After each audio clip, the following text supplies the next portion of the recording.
Assalomu alaykum o'rtoqlar, sizlar bilan yana Shamshod. Bugungi obzorimiz Dongfeng 007 sport kari haqida bo'ladi. Ko'rib turganingizdek, mashinamiz sport kar, 70 kilovatli batareykasi bor. Общий xodi, zapas xodi 520 km tashkil qiladi. Bu mashinada ikkita motor, 544 ta ot kuchi, 4x4, ya'ni ikkita 4 ta balon ham tortadi degan.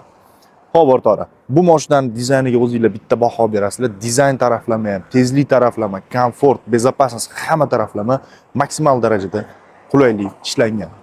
Xo'p o'rtoqlar, keling oldinga. Dizayndan oldin qismidan boshlaymiz. Faralariga bitta o'zingizlar baho berasizlar. Faralari yon tarafdan qaraganingizda Lamborghini'ni vidini berib turadi. Bu oldidagi ikkita fara, podfarnik, ya'ni kunduz chiroqlari deyiladi. Pastigilar bu yerda LED faralar, ya'ni ближний, дальний, kechki chiroqlar deyiladi. Xo'p, o'rtoqlar, buni rangiga o'zingizlar bitta baho berasizlar. Rangi zavodskoy matoviy qilib ishlangan, ya'ni hozirda ko'chada ko'rayotgan bo'lsanglar, mashinalar o'zlari xohlab matoviy rangni o'zbek xalqi juda ham yaxshi ko'radi. O'shaning uchun bular zavoddan shunaqa qilib chiqarilgan. Xo'p, yon taraflaridan bitta baho beramiz. Mashinalar oldi ikkita eshigi tepaga ochiladi, sportivniy qilib, ya'ni sizga maksimal darajada sport karlarni televizorda ko'rgan oldingi mashinalarning atmosferasini yaratib bera oladi. Xo'p, mashinani diskasiga bitta baho beramiz. Diska baloni 19 dyumli diska balonda. Porshunlariga bitta ahamiyat berib o'tib ketasizlar. Katta mashina, katta ikkita motorli mashinaga o'shanga qarab tormoz ham qo'yilgan. Tormoz sistemalari ham juda ham kuchli qilib ishlangan. 4 porshunli tormoz anaqalar ishlatilgan. Xo'p, mashinaning atrofida общий bo'lib 14 taga, 15 taga yaqin patronik datchiklari mavjud. Mashinamiz 540 gradusli kamera bilan jihozlangan, 360 emas, 540. Ya'ni bu tagi bilan ham olib ko'rsatib beradi. Xo'p o'rtoqlar, orqa qismiga o'tamiz. Yon tarafdan bitta o'zingizlar baho berasizlar. Orqalarida orqa spoilerlari, bu sport rejimiga o'tganda spoilerlari o'zi chiqadi. Agar xohlasangiz uni ruchnoy rejimga ham o'tkazsa bo'ladi, ya'ni siz eko rejimda ham spoilerni ko'tarib yura olasiz bemalol. Orqa faralari juda ham chiroyli qilib ishlangan va orqa farani o'rtasida Dongfeng Yipay subbrendining o'zini logotipi qo'yilgan. O'rtoqlar, ko'rib turganingizdek, bu mashinamizda nikel ishlatilmagan. Ya'ni bu fantom kulrang, ya'ni o'zbek bizani tilda aytilganda nardi grey rangini matoviy rangiga tushadigan qilib qora black piano qilib ishlatilgan. Hattoki yozuvlari ham Yipay 007 hamma yozuvlari va kichkina detallarigacha ham black piano qilingan. Tepasi полностью panorama qilingan orqasi bilan. Bu mashinaning orqa bagaji liftback qilib ochiladi, ya'ni bu orqa laboy bilan birgalikda ko'tariladi degani. Orqasida ham ancha keng joy bor. Bunisiga hali kelamiz. Xo'p o'rtoqlar, mashina byudjetli narxda va sizlarga maksimal tezlikni yaratib bera oladi. Mashinamizda 544 ta ot kuchi, 0 dan 100 gacha tezlanishi 3.9 sekundni tashkil qiladi. Bu mashinamizning gibrid variantlarini ham ko'rgan bo'lsanglar kerak, ularni ham obzor qilib o'tib ketganmiz. Xo'p, bunisi sport kari, bu полностью elektr bo'ladi. Bularda sport karlarda lyuk bo'lmaydi, o'shani hisobiga panorama qilib ishlangan. Xo'p o'rtoqlar, qiziq joyi, buni ichki saloniga o'tamiz endi. O'rtoqlar, mashinaga o'tirdinglar, tormozni shunchaki bosasiz, eshik avtomatik yopiladi. Bu oldi ikkita eshik elektronniy, ya'ni siz ko'tarmaysiz qo'l bilan. Agar yonimizda devor bu narsa mashina bo'lsa, parkovka qilayotganimizda qanaqa qilib ochamiz, qanaqa qilib tushamiz, agar elektronniy bo'ladigan desanglar, yonida ikkita sensorlari ham bor. Ya'ni siz devorni yokida odam bo'ladigan bo'lsa, eshik his qiladi va o'sha joyda to'xtaydi. Qanchadir masofa tashlab. Xo'p, salonning qismiga keladigan bo'lsak, salon qismi tashqi ko'rinishi bilan chambarchas qilib ishlangan, ya'ni kul rang va oq ranglardan ishlatilgan. Tarpetgan ustunlari va 4 ta eshikning tepa qismlari nappa ko'rjadan ishlangan. Abiyolari, sidinalari eko ko'rjadan ishlangan.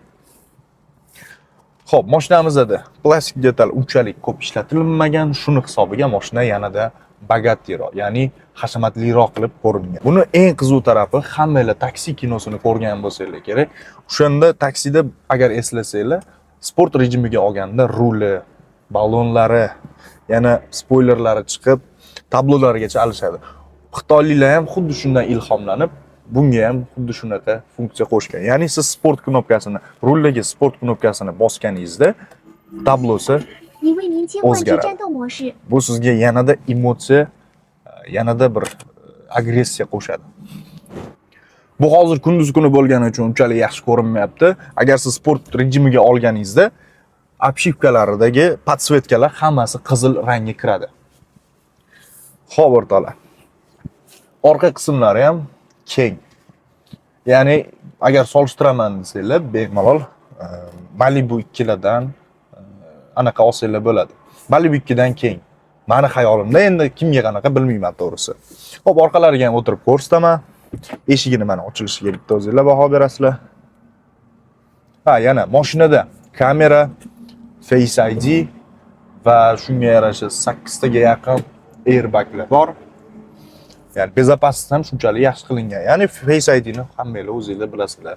Agar yo'lda ketayotganingizda uxlab qoladigan bo'lsanglar yoki ko'zingizlar ketib qoladigan bo'lsa, mashina o'zi sizni uyg'otadi.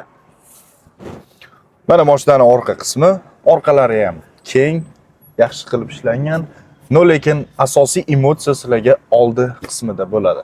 Oldi ikkita sidenada obduf, обогрев, hamma narsasi mavjud. Bunda полоса удержания, avtoparkovka, adaptiv cruise control, xullas shunga o'xshagan zamonaviy hamma navorotlar mavjud o'rtoqlar. Mashinani dinamik, ya'ni akustikalari ham juda ham yaxshi, sifatli narsalardan ishlatilgan. Venus akustikalar qo'yilgan, 14 ta, 15 taga yaqin kolonkalari va bitta subwooferi ham mavjud. Xo'p, orqa qismida nimalar? Orqa qismida mana bunaqa bar, sideniya. Buni benzinlardan farqi mana bu tekkisi, ya'ni bemalol o'tirib ketsanglar bo'ladi. Sidinalari ham juda ham sifatli qilib ishlangan. Tepasi ko'rib turganinglardek полностью panorama o'rtoqlar. Xo'p, orqamizda nima bor? Deflektor va bitta USB, bitta Type C portlari ham mavjud. Endi bagaj qismiga o'tamiz.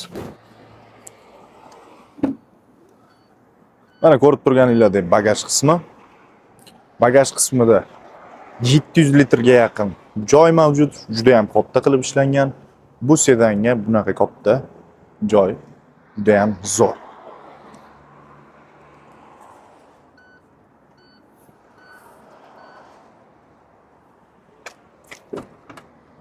Endi buni bitta test drive qilib ko'ramiz. Buni nafaqat orqa, balki oldi qismi ham bagajnik. Bu elektr bo'lgani uchun, как Tesla'larga o'xshab, oldi qismida ham ozgina bagajnikka joy qoldirib ketilgan. Mana, ko'rishingiz mumkin o'rtoqlar, bu yoqqa sekretni pullaringni solib qo'ysanglar bo'ladi. Xo'p, endi vaqt cho'zmasdan test drive o'tamiz.